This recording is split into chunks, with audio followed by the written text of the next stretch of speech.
In the name of God, the beneficent, the merciful, welcome to my channel.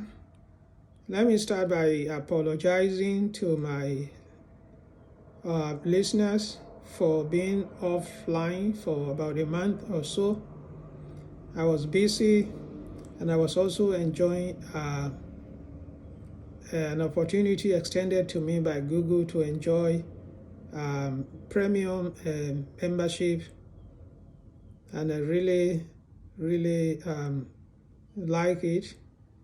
And today is probably going to be the end of that period because I do not intend to hire that service.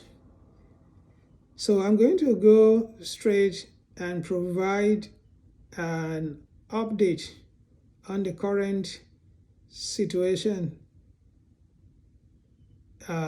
both at the micro and macro level of the economy and of the stock market. And I'm going to do that in a 10-point analysis. And as usual, as expected, I'm also going to incorporate scriptural reference into the presentation. So let's get into it. Shall we start with the scriptural reference, which will be taken from Quran chapter 17, verses 18, 19, 20, and 21. I may not cover all of those. So, أعوذ بالله من الشيطان الرجيم من كان يريد العاجلة عجلنا له فيها ما نشاء لمن نريد ثم جعلنا له جهنم يصلاها مذموما مدحورا ومن أراد الآخرة وسعى لها سعيها وهو مؤمن فأولئك كان سعيهم مشكورا كلا نمد هؤلاء وهؤلاء من عطاء ربك وما كان عطاء ربك محظورا انظر كيف فضلنا بعضهم على بعض وللآخرة أكبر درجات وأكبر تفضيلا. In these verses, or the translation of the meanings of these verses goes as follows. Whoever desires the fleeting worldly acquisitions and materials alone, so that all of their strivings and all of their efforts are geared towards life and the comfort that it affords or that it can afford. Whoever desires that, we will give them that fleeting acquisitions. We will give to them whom we will as much as we will. At the end of it, they will go back to the hereafter and be and have nothing except to dwell in the hellfire, blaming themselves for having lost the opportunity to do otherwise or to work for the hereafter. As for those who desires the hereafter and strives with the necessary striving and have faith in God and in prophecy, in the prophethood and in the revelation. So they strive for it with the right striving. Those are the ones who will have graceful result and praiseworthy outcome. For each group, we provide from the grace of your Lord. We let each group get as much as we will from the bounties of your Lord, because nothing is there that can be gained except through the grace and the bounties of God. And the bounties of your Lord is never withheld completely from anyone. Whatever you strive for, you'll be given some of it or much of it as God decides and determines. Look at how we have privileged some of them above others in this type of in the grace of your God and in the distribution of his bounties.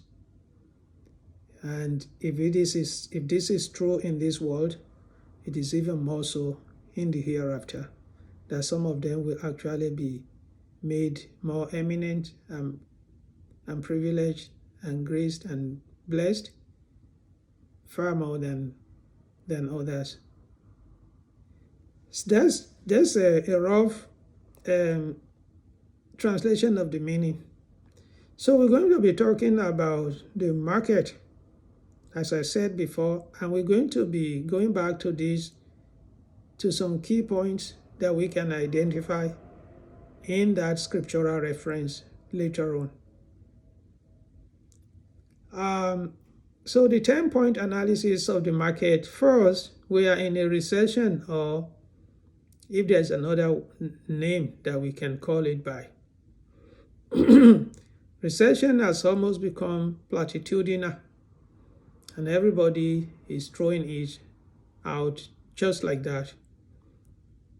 But the point that we need to pay attention to is that what we are going through, in fact, deserves that we find another name other than recession, another name that will incorporate what experience of recession is about, and something extra, something more, because this recession is unlike any other one that we have seen before, both in its causes and its effects, as well as in its dimension. The number 2, pandemic that has become endemic. Pandemic as the major cause, or as a major cause of this recession. What we need to bear in mind about the pandemic that we just went through is that it has become endemic, i.e., some of our countries and some of our societies have accepted to live with it. And they have accepted that they're not going to, as much as possible, and based on some of the discoveries and the progress that have been made in combating it, in terms of the vaccines and other measures that other people may be using, they have accepted to live by it and not let it force them to go back into a situation like we were in early 2020, when we shut down our systems and we sheltered in place, because we according to these people, and perhaps majority of us, we still have to live our life, and we still have to pursue our economic interests or progress, and we still have to keep going, moving forward. Number 3, endemic, although the pandemic has become, to many of us, that's not the case with some other people. And this forces us to talk about China for the first time here. As far as the Chinese government is concerned, they are still pursuing the zero COVID policy, and they are still shutting down cities and industrial centers whenever the COVID virus resurfaces there. So the implication of that is huge for the international, for the industrial world.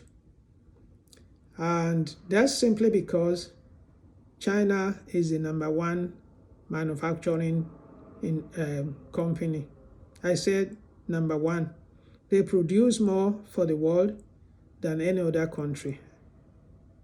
And especially for America, the majority of the products that we use as a matter of daily living and that are stock our stores and shops and whatever come from America, much less than from, say, India, Taiwan, although Taiwan is very strategic for us too with respect to advanced technologies like chips and so on. So for Europe, for the United States of America, and for the rest of the world, the third world countries, we all depend on China a lot. And if China continues to pursue this policy, we should interpret that to mean that the pandemic is not over. It's not over because it has led to securing our supply chain and making it very difficult for us to exchange goods internationally, goods and services, as cheaply and as easily as it used to be. So the fourth one that I want to examine is the effect of the war on the micro and the macro economies and on the stock market.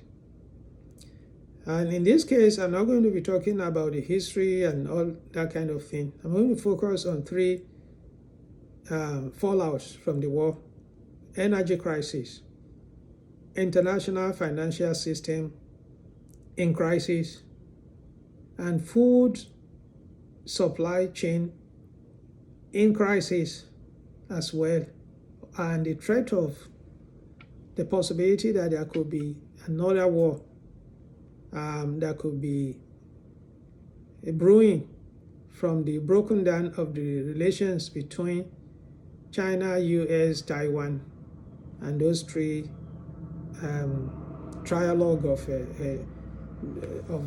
of countries and of economies that are interrelated and disconnected and interrelated.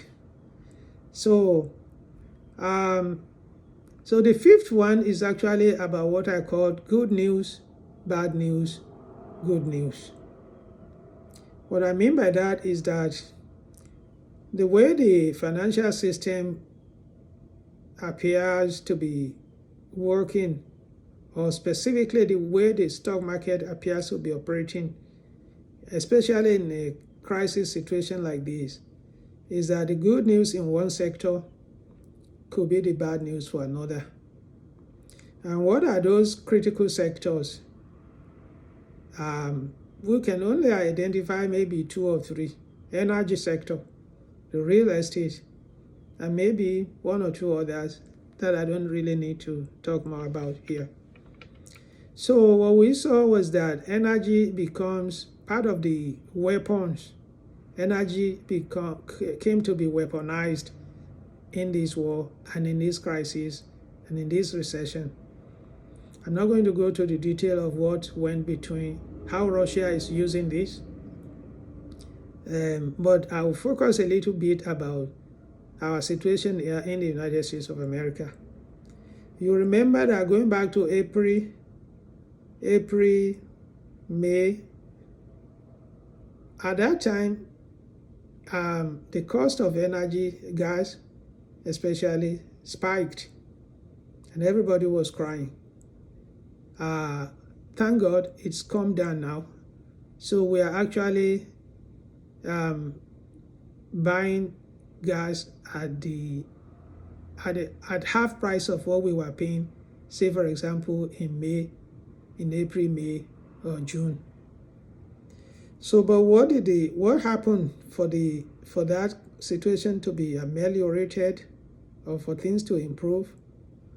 Politics and economic influence, political and economic influences, or influence rather, was asserted to correct that situation. So our government released oil from the reserve, from the oil reserve, and the president got on the phone with leaders of the OPEC and OPEC Plus, and as if that wasn't enough, he got on the plane and went to Saudi Arabia, because these countries, they are friends. They've been friends for generations, and even if there were open wounds and open disagreements, at the time of crisis, they will have to talk and see how they can help one another. If you don't understand it, you just don't understand it, and you probably will soon do. So whether for those who are politically minded analysts, economically minded analysts, and whatever, everybody seems to agree that President Biden did come back with something, but probably not as much as they wished or wanted, or maybe some even saw it as something going in another direction. Okay, so as for the financial system, this is huge, because the financial system too came to be weaponized in this effort to try to prevail on Russia over their decision to go ahead with the war, or to make sure that they're not able to have all the resources that they would normally have working within the international financial system.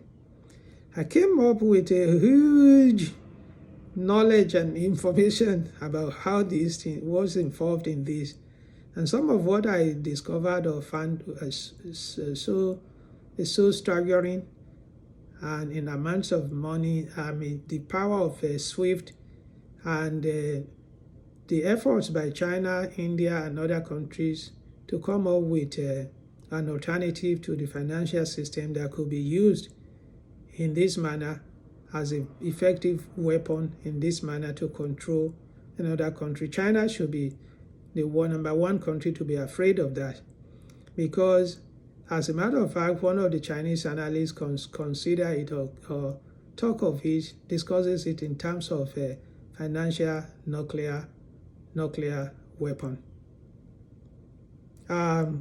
So, and then related to that is the broken down of the supply chain with respect to food and agricultural produce.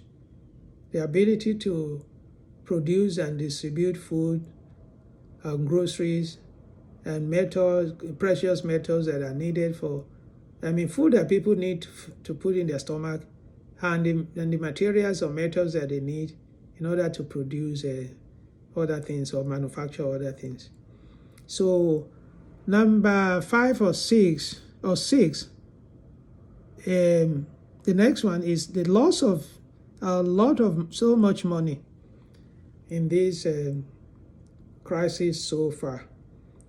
When you look at what I mean by the loss of so much money, we've been talking about the S&P 500 losing 13, 14, 15, or even 20%, NASDAQ losing much of its value, Dow Jones losing much of its values, and so on.